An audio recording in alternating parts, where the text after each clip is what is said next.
Famously, in the Netherlands we have more bikes than we have people. And I know what you're thinking. Yeah, but why would you need an electric one, where also famously, the country of the Netherlands is really flat, and the biggest road obstacle is probably a pebble on the road. Well, in reality, there are some cities that actually have quite a bit of hills there, and Arnhem is one of those. And with that, definitely, an electric bike helps. So let's find out how this bike Stroll-1 is, from DYU, after of course, talking about some specifications, showcasing an unboxing of it. So before we start the review, let's unbox the bike and put it together. The bike itself is really well packed into this box, but yes, it does require some work to put everything together. With for instance the front wheel being removed to make it as compact as possible for shipping. There are a lot of zip ties holding pieces together, so make sure you have your scissors out as well. While putting it together, there are some things that you have to pay attention to, but we'll get to that. On the front, of course, the cables that you are needing are all packed together, as well as the brake pedals as well.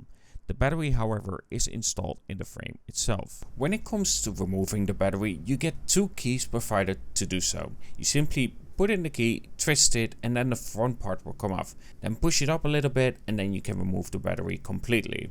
Do the opposite, of course, to push it back in. For the stand, I will put that on first on the frame itself. You put it at the back of the frame and then put the screws at the front. This simply allows your bike to stand straight while you are working on it. After that, you put the rain guard on at the front itself. And of course, all screws are provided to you to do so. For the front wheel, there will be a metal bar that you will need to remove first. You will have a separate bar that you will put on there with a quick release system. A small thing while putting the front tire on, there is a plastic lip at the front brake system. Remove that first. After you put the metal part through the tire, you simply line up that metal bar with of course the frame itself. Then push it down, but make sure that you have enough space for it. You can always make the screw a little bit more loose and then put everything together. And then of course you push in that quick release system and your tire will be properly stuck. For the front steering wheel, there are of course 3 screws that you need to make loose, and then that front part will steer 180 degrees. You then need to remove that front bracket that will be holding your steering wheel. While putting the steering wheel together, make sure you remove the part that is on the front right, the part that you are normally holding while of course you're on the bike itself. Simply hold it tight and push it out. I would advise also putting the gear shifter on there before you put the steering wheel on the frame itself. Simply put, while in the instructions it says you should do it while the steering wheel is on the frame itself, I found that the cable is quite short, so I would advise doing this and it makes it much easier to work with. In terms of positioning, you have the gear shifter first, then the brake, and then the system that you're holding while you're on the bike itself. For your seat, you have the quick release system as well. It's easy to put in, but also adjust the height because of that. For the pedals, start screwing them in with the hand itself, but then afterwards make them tight properly with the tools that are provided. After that, it's simply down to connecting 2 cables. One is indicated by green and you put that in the green, one is indicated by orange and you put that in the orange. So let's talk about specifications. This is a sport style bike. We get a 36 volt 250 watt high spoke motor with a battery that is removable, being able to charge while it's in the bike, but also when you remove it, for those people of course who live in apartment complexes like me, it's ideal. The frame is made out of aluminium alloy and the build quality is really nice. We get a LED display that indicates how fast you are going, with the max speed because of regulations being 25 kilometers or just over 15 miles. And a max range about 60 kilometers or just over 37 miles. To change how much the motor is helping you out, you can simply tap on the top of the screen itself to make the motor help you out more, or tap at the bottom to make it lower. Now this system is a pedal system, meaning it supports you while pedaling, not one that does all the work for you. So the first few seconds while you're moving, it will not help you out. This is of course purely for safety, because it will go quite a bit faster. To turn the light on, you simply press and hold the top of the LED screen, and after a few seconds the headlight will turn on. Do the same to turn it back off. It will also be indicated to you whether it's on or off, but of course you will be able to see it. It's quite bright. You have an adjustable seat, but sadly not an adjustable steering wheel. In terms of support, you do get a front bracket support, a rear rack support, and of course a water bottle holder support. For the price you pay $899, in euro 999 and in pounds 1099, and it weighs in just under 19 kilos. So what has my experience been like? Honestly, this is my first electric bike that I've used, so it comes with somewhat limited knowledge in terms of that.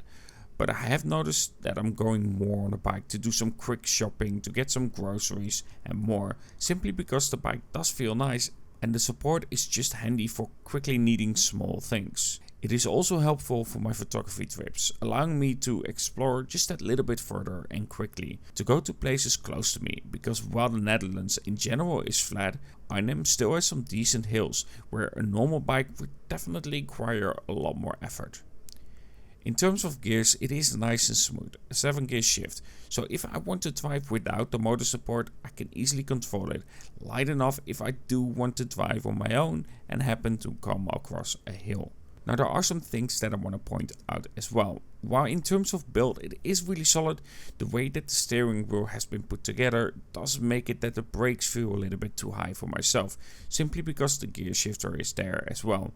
And it would be a huge benefit if I could raise the steering wheel, because for me I would sit up a little bit straighter. If you plan to go on a longer drive as well with the bike itself, a cushion would be advisable for the seat as well, because clearly this is aimed towards a more sport experience. But the good thing is, because of this quick release system, you can quickly put on a different seat if you wish to, but you can also of course simply buy something that has a bit more cushion to it, which for longer trips I would definitely advise. Now when it comes to driving in the dark, there's also some additional safety features. Of course you have your reflector on the back, you have the orange one, but also around the rim of your tire there's a reflector for both the back and front on both sides. So at the end, as a Dutch person, I go on my bike a decent amount, but my bike was clearly seeing the end of its life, and this came at an opportune time for me to check it out and see how this bike experience has been. And overall I think it has been a good experience. I really like the bike itself. The design is really nice and clean, and that's something of course that matters at the end as well. And when it comes to the battery support itself, so the pedal support system that you have on it, here again it is really ideal, especially in a city like Arnhem. We do have some hills. I know the Netherlands is known for being very flat, but when it comes to Arnhem we do actually have some decent amount of hills depending on where you are, especially at the park of Zonsbeek. Here a bike like this and the pedal support system that this bike has is really beneficial for me. For someone who does like to go on his photography trips, I think it's ideal, especially during the summer, because of course, yes, I can go with my car, but sometimes you just want to go on a bike and just relax a little bit. But if I have to pedal every single hill that we have here in Arnhem, then it requires a lot more energy. So having this bike allows me to feel more like, okay, you know what? Might as well go on a bike. I might as well take the bike out instead of the car. So there I would say this Stroll-1 bike has been a huge benefit for me. That being said, is it perfect? No, there are some things that I've noticed while using it. Of course, there are EU regulations in terms of max speed that an electric bike can go. This means if you are driving 25 kilometers per hour, you will notice like there's a little brake effect to it. This is understandable, but it is something that you have to get used to. As well, what I've noticed when it comes to the system itself, it is all nice and dandy, but I did miss a rear light itself, and that's something that you are obligated in the Netherlands itself if you are driving in the night itself. As you simply can have a fine. Apart from that, I think, like I said, the brake pedals are a little bit too high, so when you're on the bike itself, those are a little bit too high. And of course I would like to have the option to adjust the height of the steering wheel itself. Apart from that, there isn't much that I can say about the bike. I've been enjoying my time with it and it's been solid for me in terms of range as well. I haven't hit 60 kilometers yet, but honestly, when it comes to what I've driven so far with it, that seems about accurate. So at the end, what do you think of the Stroll-1 bike? Let me know in the comments below, and of course, don't forget to check them out in the link of the description. While they did send over the bike, they aren't paying me to make this video or anything like that. It's just my experience. And of course, at the end, this is my take on the Stroll-1 bike. Anyway, hope you enjoyed this video. And if you did, don't forget to like, subscribe and everything. And talk to you guys in the next.